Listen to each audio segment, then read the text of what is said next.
মাটিতে সরাসরি কাটিং বসিয়ে কিভাবে চারা করতে হয় সেই ভিডিও তোমাদের সাথে আজকে শেয়ার করতে যাচ্ছি।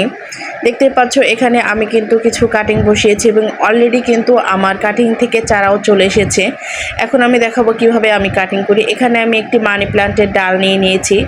এই ডালটিকে এখন আমি কেটে কেটে টুকরো টুকরো করে নেব। এখানে দেখছো যে আমি যে ডালটি কাটছি এখানে একটু অ্যাঙ্গেল করে কিন্তু গোড়া থেকে ডালগুলো কেটে নিচ্ছি এবং উপরের দিক থেকে কিন্তু তেমন একটা রাখছি না।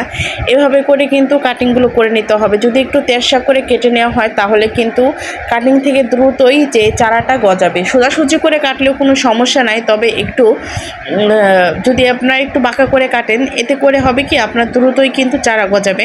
এখানে আমি কিছু মাটি নিয়ে নিয়েছি। এখানে গার্ডেন সয়েল এবং এর সাথে কিছুটা ভার্মি কম্পোস্ট এবং কোকোপিট মিশিয়ে নিয়েছি। আর মাটিটা কিন্তু ঝুরঝুর রেখেছি। আর আমি যে পাত্রটিতে বসিয়েছি এই পাত্রটির নিচে কিন্তু আমি এখন ছিদ্র করিনি। আপাতত কিন্তু আমি এভাবেই রাখবো। এভাবে চারা গজানোর পরে তারপরে কিন্তু যখন আমি আলাদা পটে বসাবো, রিপোর্টিং করব, তখন কিন্তু আমি পাত্রটাকে ছিদ্র করে নিব। কিন্তু এখন কিন্তু আমি ছিদ্র করা পাত্রে বসাইনি, আমি কিন্তু এভাবেই চারা করে নিই। কেননা এভাবে করে নিলে আমার কাছে মনে হয় অনেক বেশি সহজ হয়। এই তো আমি চারাগুলোকে এভাবে মাটিতে আপনার গেড়ে দিচ্ছি। এখন দেখা যাবে যে কিছুদিন পর 20 থেকে 25 দিন পরেই কিন্তু আমার এই কাটিং থেকে চারা গজাবে। কাটিং থেকে চারা করা কিন্তু একদমই সহজ। আর মিডিয়াতে পানি দিতে হবে। এখন একটু বেশি পরিমাণে করে পানি দিয়ে দিচ্ছি।